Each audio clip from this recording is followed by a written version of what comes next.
Hey, I wanted to show how you could post the link to your Zoom and the meeting ID and passcode to your Zoom either in Seesaw or in Google Classroom. So I'm going to start by going to ClassLink. I do have a bookmark for ClassLink, but you can click on a MacBook on the home page. Most of us have a home page that is automatically set, pushed out from the tech department.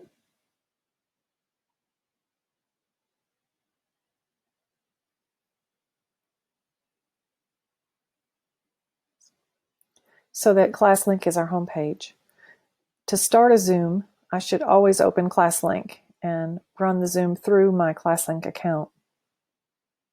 I prefer to use a personal meeting room and set up a passcode that I get to choose instead of it being some kind of random letters and numbers. So I'm going to click over here on personal meeting room, and my personal meeting ID always stays the same. So it's here. I get to choose and set my password, which I did somewhere, I think in my settings. So I picked this password. I do have a waiting room turned on, so I want to copy the invitation to this.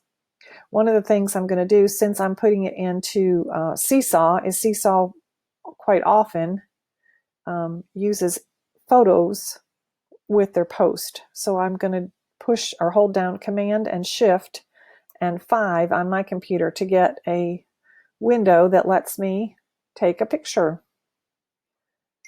And I want to take a picture of these two things, the meeting ID and my passcode for Zoom. And I capture it. In my screen capture software, it saves my screen captures to my desktop or to my documents. So now I'm going to go to copy this link. I'm going to click on copy an invitation, and lots of us just click copy right here and you get all the information to put maybe in your an email to someone.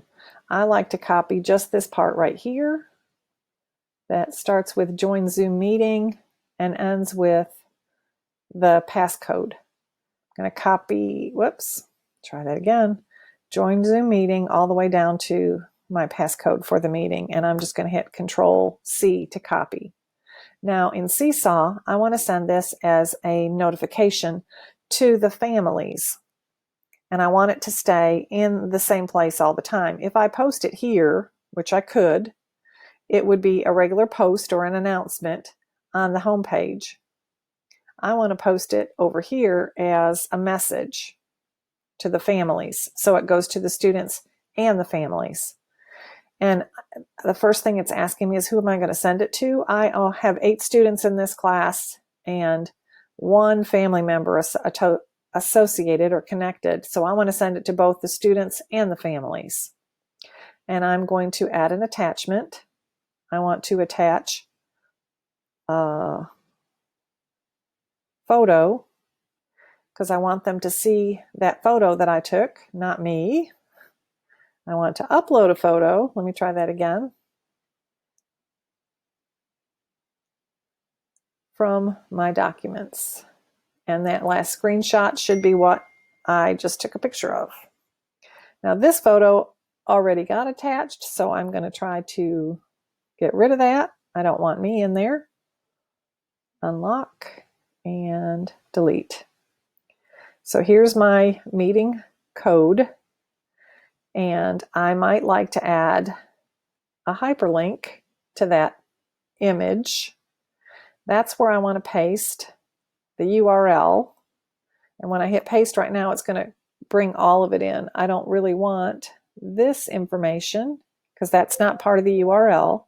And I don't really want the beginning of that because that's not the URL. It should start with the HTTPS and it end with the end of that address for my meeting room. So I'm going to hit attach, and it brings in this Zoom image because it knows that that URL is going to take them to the meeting room for my Zoom. I'm going to click here, and then I might want to paste in all of the information. This hyperlink should turn into a hyperlink when I send it. Hopefully, we'll see. Now today, working with someone, I discovered that announcements work the opposite way of the journal. In the journal, when things get posted, the newest things come on the top and the oldest things, so this is August 17th, the older things are down at the bottom from January 30th. When I was working with a first grade teacher at one of my schools, when we posted in her announcement section, she had announcements for her morning meetings each time, and it stacked the oldest on the top and the newest on the bottom. So what I'm suggesting is that I clicked on the link, sorry about that. What I'm suggesting is that she doesn't post daily announcements or daily morning meetings in her inbox or her announcement section, that she posts those in the journal. That way, each day when the kids log into Seesaw and they click on their class, what they're going to see is that morning announcement page, that morning greeting video right at the top of their journal each day, and it would stack those up in order. She could also tag them and put them in a folder, and she could create a folder that says morning meetings.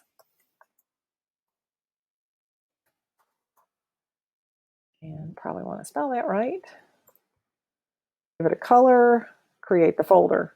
And so when she creates that announcement each day, she just clicks on morning meeting. And if they wanted to, the students can click on folders and they can open just the morning meetings if they missed something. That's how you would do it in Seesaw.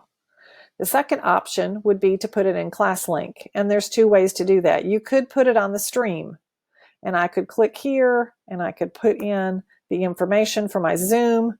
I could attach the link because I want it just to go to that link. And once again, I'm going to take off all the stuff that's not part of the link at the end and at the beginning. So it goes right to that.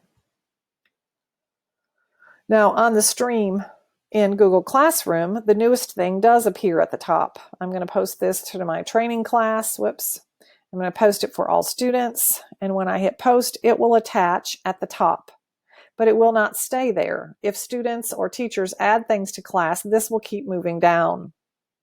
The nice thing about it is I can click on the side, and since it's already at the top, this option move to the top is grayed out. But I could go each morning and I could move something to the top. Click on it, move it to the top. And automatically, whatever that was that I just clicked on moves ahead of my my Zoom link. Now I could put this back.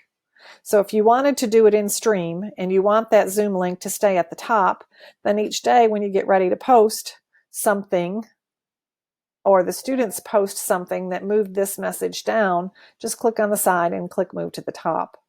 The third way in Google Classroom would be to have a section under classwork that is just helpful links and tutorials.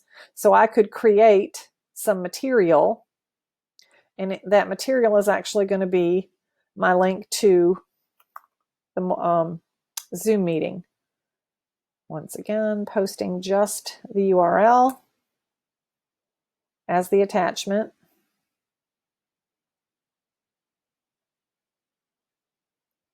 But I also want to add the information from the invitation, because some students are still going to Zoom in their Google Classroom or their ClassLink account, and they are clicking here and opening Zoom and then choosing to join a meeting up here and enter the meeting ID and then the passcode. So if I post it in Google Classroom with the link below and the meeting ID and my passcode showing, it should stay there. And I do have to say, here is, I gotta give it some title. I'm gonna say more Zoom meeting link.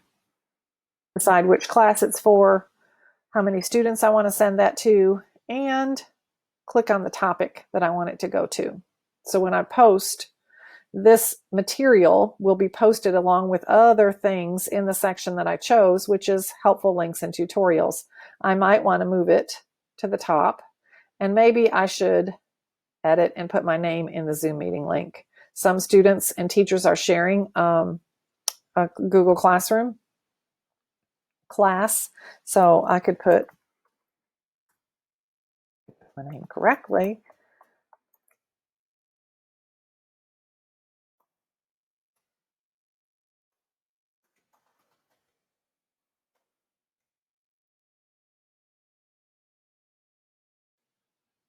The nice thing about it is if a parent wants to, or if a teacher wants to set up a Zoom with me, all I have to do is go here and I can copy this link.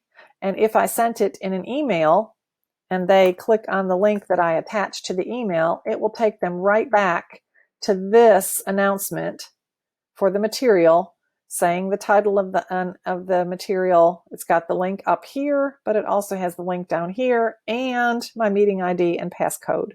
Hopefully that's helpful. 2 different ways to share your Zoom meeting links in either Seesaw or Google Classroom.